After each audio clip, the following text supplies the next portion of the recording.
What's good, everybody? All Ball Podcast here. I'm Josh and this is Connor. Today we're going to be discussing mostly NBA topics and just one slight MLB topic. But let's get to it. And just to start off, we'll just start off with the MLB. Yeah, just we to might get as over well. with. You might as well. You okay, bud? Ugh, that McDonald's just... Ugh. So to get into the MLB, this is something that we've been talking about for a couple weeks. How long have we been talking about it? For a little bit. Yeah. We've been talking about it for a little bit, about the foreign substances. Gerrit Cole was getting interviewed, and they brought up, what was it, spider tack? Is that what they called it? Yeah, something like that. So they brought it up, like, right in his face, and they're like, what did they ask him? Just like, have you ever used? Have you ever used it? Just straight up. And then he kind of got a little bit... Motherfucking, he started... stuttering. Started stuttering a little bit, and then he's like, well, like, older players pass down things to younger players, and that's basically what he's basically saying, like, he got it from someone, or not that he got it from someone, but, like, the tradition of using foreign substances isn't new. Yeah. And that, like, it's just now it's his turn sort of thing. So what is our viewpoint? Because in my opinion... Spider tack. In my opinion, as a non-baseball watcher, I think that they should try their best to rid baseball of all substances that could help. Mm-hmm. Like, I don't think there should be anything that affects pitching like that. So there's positives and negatives, right? So positives for the pitchers is it makes their spin rate go up, which means later break and all that good stuff. That helps out the pitchers a lot. But it's also helps hitter safety. Why? Pete Alonso of the New York Mets pointed out, I don't want to get hit in the face with a fastball because they didn't have a good grip of it. Oh, so they have more control over the ball. Yeah. Yes, no. I get the That's perspective of it. It's like, it's like, it's just, it's No, one of those I things. get what you're saying. It's one of those I things get what you're where saying, but there's still, positives and negatives. I don't think that changes my opinion, though. I wouldn't want to get hit in the face with a fastball because he lost control either. But I also don't want there to be... I don't want there to be 1,000 no-hitters because everybody's using a substance and they, like, have to hide it, too. Like, if you have to hide something every game, you probably shouldn't use it. Yeah, the MLB batting average, like, league-wise, is .234. That's the lowest since 1966. Yeah, so that obviously means that there's something... I don't want to say something wrong, but something that should be changed. Yeah. You know how I always bring everything back to the NBA? Yeah. You know, something that got banned in the NBA was a pair of shoes that helped you jump higher. Like, there was, like, springs at the bottom of the shoe. Uh-huh. And, like, one or two NBA players used it for, like, a little bit, and it got banned immediately because they were just fucking, like, jumping out the room. I'm going to see if I can find those. Josh Donaldson was on the other side of what Pete Alonso was saying and saying that, that the MLB needs to crack down on these. So he was actually talking shit. I don't know exactly what Josh Donaldson said, but he said something, and it regarded to, like, the using pine tar and stuff and whatever substances to help control the ball, and he said that, like, they need to even out the playing field, and today he faced Gerrit Cole and went 0 for 3 with 2 strikeouts. And no spider tack? I guess not. I mean, I don't know. Oh, but okay. Anyways, but Gerrit Cole struck him out on a curveball and then kind of watched him walk back to the dugout. It was kind of hard. Because he obviously knew that he was talking shit. But yeah, word gets around, I bet. Yeah, actually, let me check how he did without his spider tack. No, yeah. All that being said, I still don't. I don't like the idea of using a foreign substance. It's just not something I would condone. 6 innings, 5 hits, 2 runs, 9 Ks. It's pretty good. It's pretty good. Josh Donaldson went 0 for 5 today. Sweet. No, yeah, but if you have to hide using a substance, and that makes you better, just don't use it. I mean, like, obviously, like, it benefits them. They're gonna keep using it. I don't want to say makes them better, but it does. Makes them better. Like, didn't hitters get in trouble for, like, using bats with cork in it or something? Yeah, that's happened before. So, like, why don't... If you're going to let... But if you're not going to crack down on pitching as well, or as much, why don't let the hitters just fucking put cork in their bat? Well, in, like, the middle 2000s, there was a big thing with steroids. Yeah. So... That one... It was one of those things where I know they're using it I should start using it too to even out the playing field. Exactly. So now, like, I bet at least 80% of pitchers are using something to help. Yeah, it might not be all the bit. same thing, but it might not be all spider tack. It might not be all pine tar. It could be fucking someone's allergy medicine. Who the fuck knows? It could be something weird, you know? Could be using fucking Elmer's glue on their hand. Yeah, maybe they're just doing a little peel thingy. Yeah, exactly. Like they're in middle school. But, I mean, it's just one of those things where everybody's using it and the league's getting one-sided where pitching is kind of overpowered. Yeah, that was my point. Like, if you're going to let it get so one-sided, just fucking let everybody do whatever they want then. If you're gonna let the pitchers do what they want, let the hitters do what they want. Yeah, so they're starting to crack down on it. They're giving out 10-day suspensions if you get caught on the mound with it. And then I'm sure a second offense is probably like 50 or 30, who knows. Yeah. But it's not going to be a bunch of 10-game suspensions. I thought it was going to, I was like, then everybody's just going to fucking, okay, I'll sit out for 10 days. Yeah. Especially pitchers, they only pitch every 5, or starters only pitch every 5 days. Then you only miss out 1 game. Yeah, you miss out 2 games max. But anyways, moving on to the NBA, round 2 is underway. It's been underway, actually. A little bit. But there's been a few more games under the belt. Most series have got done with game 2. Some series are looking a little one-sided. Some series look like they might go the distance. Which one do you want to start off with the playoffs then? Oh shit! I forgot about the. It's all good. We could run it back a little bit. So Jokic won MVP. Yeah. We kind of knew that. It's not a surprise to anybody. A lot of people are saying he's the worst MVP like in history. That's just not true. That's not true. A lot of people are also saying Derrick Rose was an overrated MVP. That's not true. You didn't watch back then.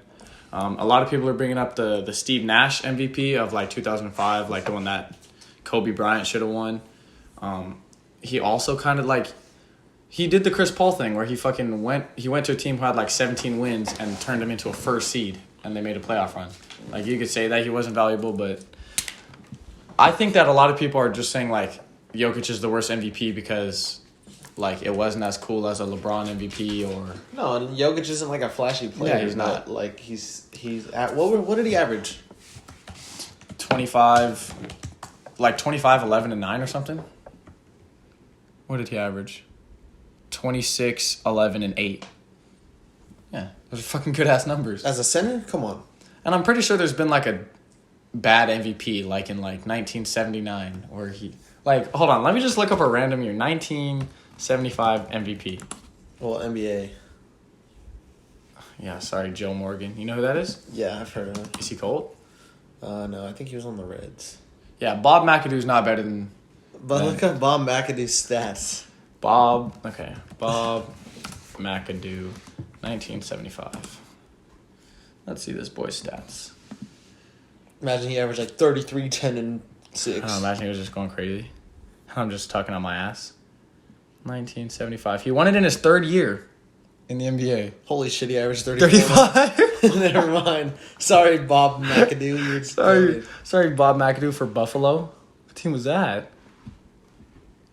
Sorry, Bob McAdoo of the Buffalo Braves, averaging fucking 35 in your 3rd year. I'm so sorry. Yeah, never mind. So Jokic is the worst MVP ever. No, I need to find one. No, there's for sure a bad one. But I don't get why people disrespect Jokic. Like, it's just because he's not. It's not a cool pick. That's the only reason why. Yeah, like, it's not. Okay, no way he's better, right? Yeah. No way Dave Cowens is better. Like, he gets the job done. He shoots threes. He gets rebounds. He's a decent defender in the paint. No, he's not. He's a decent defender if he's allowed to stand still. Yeah. If he has to move anywhere, it's fucking ass. Yeah. So, I mean, I don't get why. Shout out your fucking Celtics. He's in the Hall of Fame. What year is it? 1972? Nice. 18, 15, and 3. So he averaged. Fucking Andre Drummond. Andre Drummond won an MVP. Andre Drummond's an MVP candidate next year. And it was in his 2nd year? Oh my god. They just came in the league and started running shit. Yes. So joined the NBA and just started doing what he wanted. Bro, he played for like 12 years. And then he retired for 2 and came back. Oh my god. He came back for 40 games and averaged 8 points. Moving on. Tim Thibodeau. I'm going to be honest, I don't know how to spell his name. I'm going to try. Tom Thibodeau. Thibodeau. Thibodeau. I think that's how you spell it. Tom Thibodeau. Nice. You spelled it right? Yeah. You're so weird. I'm weird for spelling. Tom Thibodeau won Coach of the Year for the 2020-2021 NBA season. New York Knicks. Yeah, coach of the New York Knicks. I think it should have gone to Monty Williams, but I thought it should have went to Quinn Snyder's. I think he was my third option or something. I wouldn't say he didn't deserve it. No, I feel like other people deserved it. I wouldn't say that either. More. I think I would almost give it to the Hawks coach who came in mid-season. But yeah, that's one of those he only coached for. Yeah, but you can say that, but he turned the team around so fast. But I mean, they were a 7 seed and they ended up being a 4 seed. They were like a 9. Ooh, they were that low? Yeah, they started off really hot. Remember? Yeah. They were 4-0 or something. And then they dropped a lot. Yeah, and they went down to 9, something like that. I didn't know it was that low. But yeah, so Tom Thibodeau, congrats. Congrats. Don't fucking get Derrick Rose injured again, please. Yeah. Oh wait. You guys are out of the playoffs. Back to the MVP talk. Do you see Derrick Rose got a first place vote? Do you know how? How? The consensus fan vote earned him a whole MVP vote. So fans get to vote, and I guess they get enough to get a 1, or I guess they have a little bit of. They get 1 first place vote. That's the thing. I don't know exactly how it works, but I guess he got enough fan votes to earn him a first place vote or something like that, which is so stupid. He got more first place votes than LeBron. Did he? Yeah. It's fucking crazy. Any other awards? Oh, Rudy Gobert won DPOY. And he fucking proved it, but we will get to that. We'll get to that later. Yeah. Cool. So shout out to all those awards. So that means that the Jazz have 2 awards because we didn't talk about it, but Jordan Clarkson got 6 man, and most improved. We talked about that. Julius Randle. He was actually 2-time MIP, missing in playoffs and most improved. Yeah. What other awards are there? Rookie of the Year. Do we know who Rookie of the Year is yet? Do we know who that is yet? Did they announce it? Complete list of winners. No way. They gave it to LaMelo. That's Rookie of the Month, February. Oh, okay. Honestly, I think it should have went to Anthony Edwards, but I think that LaMelo's probably going to win it. Yeah, probably. MVP. Yeah, Curry got 3rd. Wait, so we don't know who won it yet? No. Man.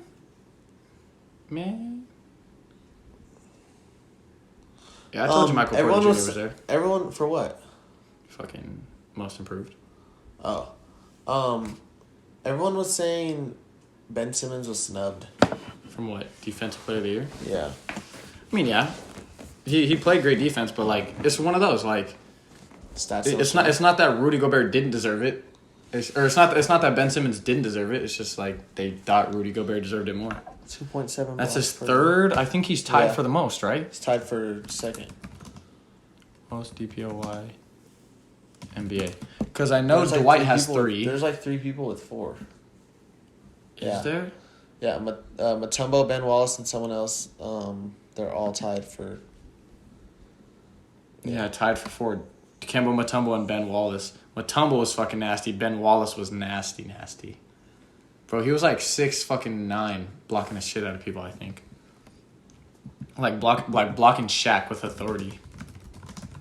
And then didn't Dwight Howard win his 3 in a row?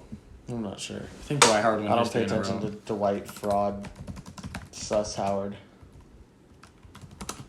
Bro, Dwight Howard is a Hall of Fame player. Stop it. 3 times having won, 3 consecutive seasons. And then all these people have it twice. Kawhi. Shout out Kawhi. Moving on to other than awards, we'll have Rookie of the Year maybe next episode. I don't know when they're gonna announce it. Yeah.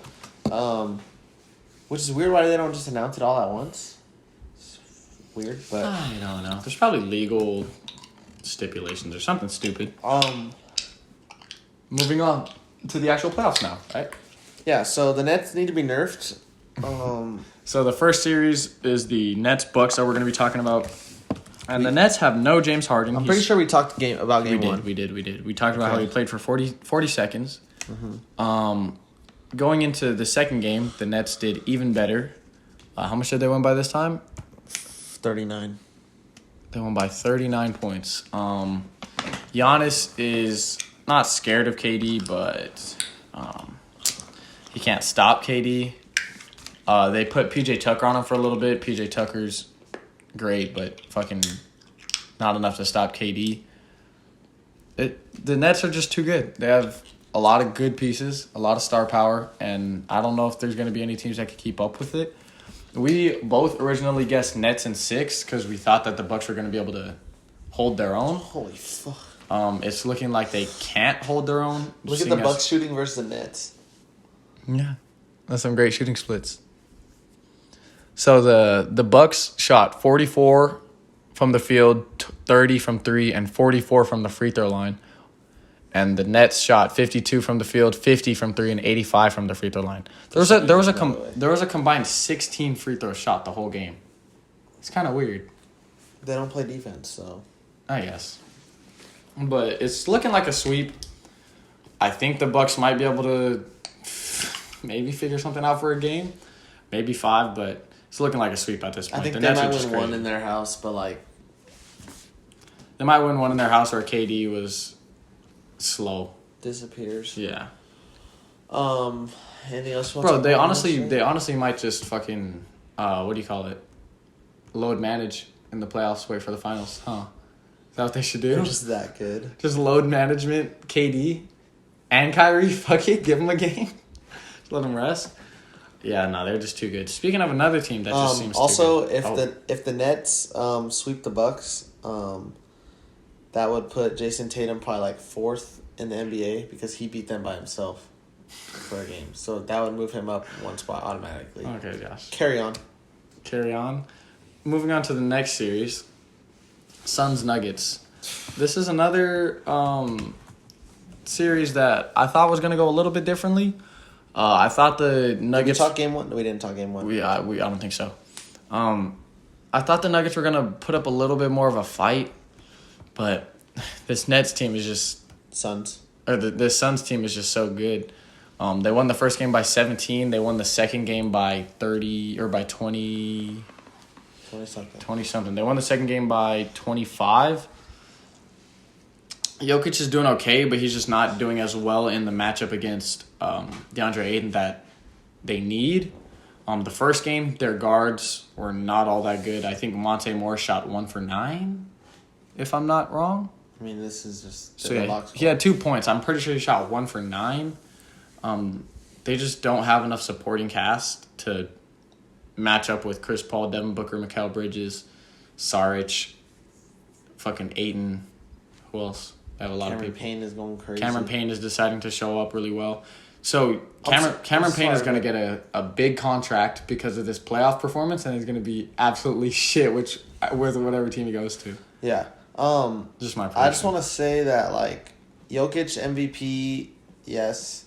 Aaron Gordon's a hell of a player. Michael Porter Jr. is progressing.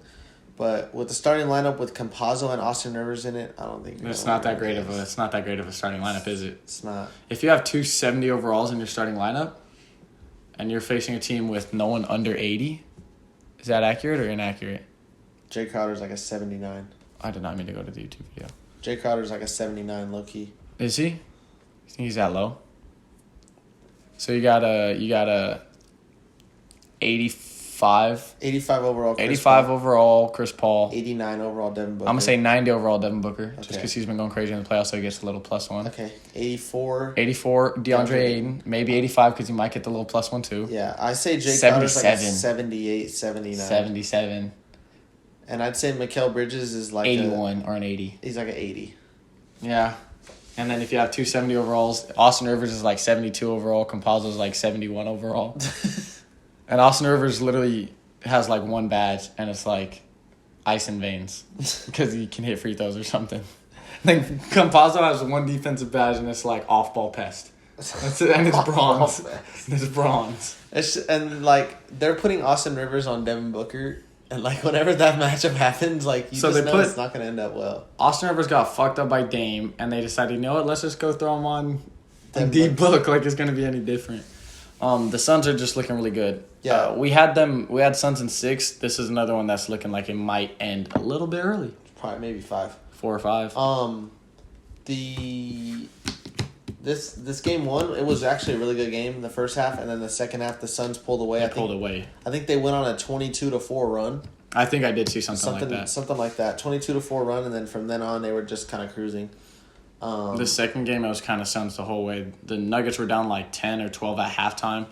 They just kept tacking on to that in the second half. Yeah, the Nuggets never really got, like, they were in the game, but they weren't there. You know, like, for the first half, it was doable. For the second half, it just kept going further and further out of reach, and that was just the story of the game. Yeah, they were up by 10 at halftime, and then they ended up being up by 19 at the end of the third quarter. Yeah, and then it was basically over by then. Holy! What? Do you see all these single-digit numbers? Yeah. 11. Oh, that's not a single, but 11 out of Michael Porter Jr. 6 out of Aaron Gordon. It's bad. Jay Crowder was all up in this dude's head. Did you see them getting a little tussle? Did not see that. They got, like, tangled up and shoved each other, and Jay Crowder was all up in his head, and then that's Jay Crowder type. That's Jay Crowder. And then Jay Crowder took a charge, and there was an offensive foul, like, the next possession. Like, he was all up in his head. That really does fucking demoralize a player. Yeah. Monte Morris went crazy again. 22 minutes, 3 points. Probably shot another 1 for 8 game. Austin Rivers. See, look at the 70 overalls. Austin Rivers, 25 minutes, 6 points. Campazzo, 29 minutes, 3 points. Michael Green had 4 points with, 16 minutes? They're all just bad. It's just they're not stepping up. So he shot 1 for 10 the first game. Sorry, it wasn't 1 for 9. It was 1 for 10. My bad. So 1 for 10. Series, he's 2 for 17, Monte Morris. And he shot 48% from the field in the regular season. He did decent against the Trailblazers. He did pretty good, actually. Fuck, he did pretty good against the Trailblazers. He had almost a 30-point game. And now he's averaging fucking 2.5 on... I don't even... What's that? 20%? That's 20%, or that's 10%, and then, like... 16 or something. And, like, 15, so 13, he's on, like, 14. 12% shooting? Oh, my God. Yeah. Then what's 1 for 7? Latonia Morris, that's your mom. She needs to sit down and have a talk with you. Oh, my God. Retire. Don't bring up the mom. And then... The Suns, really, everyone just contributed again. Like, it was just... Nobody dropped 20, but it was just a fucking well-rounded game. It was another one of those games. Mikal Bridges, 16. Jay Crowder, 11. DeAndre Ayton, 15 and 10. Devin Booker, 18 and 10. Chris Paul, 17 and 15 assists. Torrey Craig had 10 off the bench. Cameron Payne had 7. Like, it's just... Etuan Moore, 7. If Etuan Moore dropped 7 points in 6 minutes, you probably won the game. Yeah. Yeah, so this one might end a little bit early, unfortunately. I thought it was going to be a decent series, but it's going to be over. I think Suns in 5. Yeah. But, I mean, I can't change, but I think the Nuggets win Game 3 in Denver. You don't think so? You think they go up 3-0? I think they go up 3-0, and Jokic has a crazy game for Game 4. Okay, and then Game 5 in the Valley. Yeah, they just fucking ended. Probably. It might even go 4. They might even get demoralized after 3 losses and just not show up to Game 4. They might. Who knows? But still our young team. Moving on from that, Joel Embiid is the Sixers versus the Hawks. Joel Embiid is he has 2 knees. He doesn't have one. So they won they lost the first game, and Joel Embiid dropped 39 and 9. And I was saying, Joel Embiid may be hurt, but like he still put in work in. This second game, he topped his first game, new playoff career high for him. He dropped 40 points. And 13 rebounds in 35 minutes. The second best player on their team had 4 points, Ben Simmons. I'm not buying the torn meniscus. Like, I don't want to say that because, like, if he is injured and he's just playing through it, then fuck, like, good shit, Joel. Like, we've never seen that from you, but you just dropped 40. You're averaging 39.5 points. You're averaging 39.5 points and, like, 11 rebounds. I don't think you have a torn meniscus. And if you do have a torn meniscus, you're nasty. Like, you're the best center that we've had since Shaq. It's a crazy thing to see. I predicted Sixers in 7 if Embiid plays. I think that is pretty accurate. I think Hawks in 6 still. Even if Embiid plays the whole series out? Even if he's averaging fucking 30? Yes, because they're going to the A now. The Hawks aren't going to lose in the A. They might. Don't say that. I think the Hawks win both games in the A. I think the Sixers come home and win one at home. And then they go back to the A and lose it? They go back to the A and lose it in 6. That's not crazy. I mentioned that the Sixers will win, or I think I said that off the podcast. I said the Jazz will win if it goes to Game 7. But regarding the Jazz, disregarding, yeah, I know that's what I said, but we're not talking about that series. I thought I meant we are. It's right here. No, I'm saying. Oh, okay. Right now. Yeah. But no, yeah. I think probably Game 7 will probably go to the Sixers too, just because they'll have that home court advantage. But I know Trae Young shot like shit today. I don't know if that's because Ben Simmons was guarding him. I wasn't watching. Ben Simmons said he was going to start guarding him from the jump, but he said the reason that he didn't want to guard him is because he was afraid of getting in foul trouble because he knows how Trae Young plays and he didn't want to foul out early. But in an interview, he said we can't have another game where he drops 35. I'll guard him from the start, and shot 1 for 7 from 3, 6 for 16 from the field. Yeah, which isn't. It's not even crazy bad, but if you look at his first game, he dropped 35. His second game, he dropped 21. It's an obvious decline. Obvious, yeah. You knew he was gonna have a bad game eventually. He hasn't had a bad game in the playoffs yet. Yeah, and it came now, and it came exactly when Embiid wanted to drop 40. Yeah, I mean it is what it is though. They had 10 more turnovers than the Sixers. You're not gonna win a game when you have 10 more turnovers than the other team, especially a playoff game. I think the Hawks are fine. They're going back to Atlanta. That crowd was pretty into it in the Knicks series. I think they'll be just as into it this series, if not more. So, I honestly want the Hawks to win, but at the same time, I want to see Joel Embiid versus the Nets. I just want to see Joel Embiid play real good playoff basketball because he's gone through some stuff like Kawhi Leonard and injuries. In the Celtics. And he tore his meniscus right when they needed him most, but he's playing through it. I think he was quoted saying I'm gonna play until I can't. Mm-hmm. Isn't that what he said? Yeah. I really want to see him do as good as he can do. You want him to be max potential. But I do like the Hawks team better. I just want to see him. I just want to see Embiid succeed. Bars. Embiid succeed. Yeah. I just want to see Embiid succeed. Moving on to the next series, though. Clippers Jazz. I predicted Jazz in 6. You predicted Clippers in 6.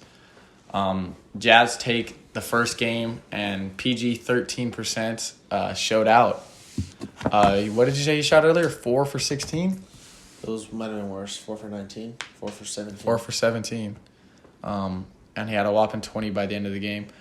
9 of 10 for the line.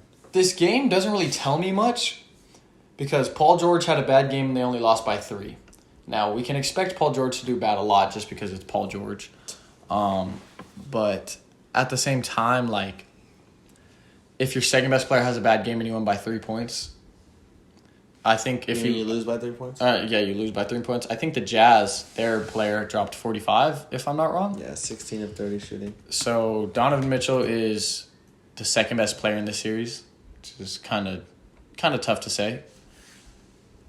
He didn't even do that great. I mean, 9 of 19. He just needed to shoot a little bit more. Yeah, 9 of 19 isn't bad, but So basically, this team is you're gonna rely on Kawhi and Paul George till you die, and the other team is fucking Donovan Mitchell can score points, and the rest of the team is really good at scoring in the system as well. They're just 3-point shooters. Yeah, they just make a lot of threes. But they didn't even go crazy on 3-pointers. They didn't. They shot about the same. Yeah. Look, the Jazz hit one more 3 than the Clippers, and the Clippers lost by 3. Yeah. I still think Jazz in 6. And they hit the same amount of free throws, too. This is an even-ass game. They literally made one more 3. Bro, yeah, look, literally one more shot. Because they had 36, they had 37, and it was a 3-pointer. They just make one more shot, and it's a 3, and it's overtime. Completely different game. Yeah, the last possession, did you see it or no? Handoff, give it to Morris in the corner. So Kawhi did a little step back, got Joe Ingles kind of in the air. He would have had to throw up like a little one of those. Decided to pass it to Morris in the corner, and Morris kind of fumbled it a little bit. pump faked Gobert out of his shoes, but fucking tall-ass Gobert recovered and still blocked him for the game. That's fucking Defensive Player of the Year for you. That's 3-time Defensive Player of the Year Rudy Gobert for you. I think, obviously looking back, you can make a better decision looking back. But looking back, if you're Kawhi, I would take Kawhi's 3-pointer over Joe Ingles than Morris's 3-pointer over Rudy Gobert. Like, just logic, if you want a game winner, you trust Kawhi hitting the 3 over Ingles more than Marcus Morris hitting the 3 over Gobert. It's just a smarter shot to take. But it would have been one of those. It would have been. And he would have tried to get a foul, even though we know they never call fouls that late in game. But hindsight's 20/20. They lost the game. They're going to bounce back. Yeah. They are still in Utah, so that might be it. Utah has a home court advantage just because, like, all Utah fans are racist. So, like, black guys get, like, not even black guys, just minorities get a negative attribute. They get a rude awakening. Yeah. They just get called, like, the N-word every 3 seconds, and, like, their fans are ruthless. Their 3-point percentage just plummets. Yeah. But they're going to go to LA soon with 0 fans, so... 0? They're going to go to LA soon, and there's going to be a family only. It's going to be like high school games where... Family oriented? You know how, like, high school games, like, you get 4 tickets to give to your family members? That's basically what the Clippers are doing right now. But shout out to the Clippers. I was talking to Tyler yesterday. He's like, yeah, they're still better than the Lakers. I was like, can't even argue that anymore. And he's like, because at least they tried. I was like, you know what? The Clippers are at least trying to win games. Lakers didn't even try to win games. So I'll tip my hat to the Clippers. They want it more than the Lakers do. But they're fucking down 1-0, so who cares? Yeah, this game was really lost in the third quarter, actually, when the Jazz scored 32 and they scored 19.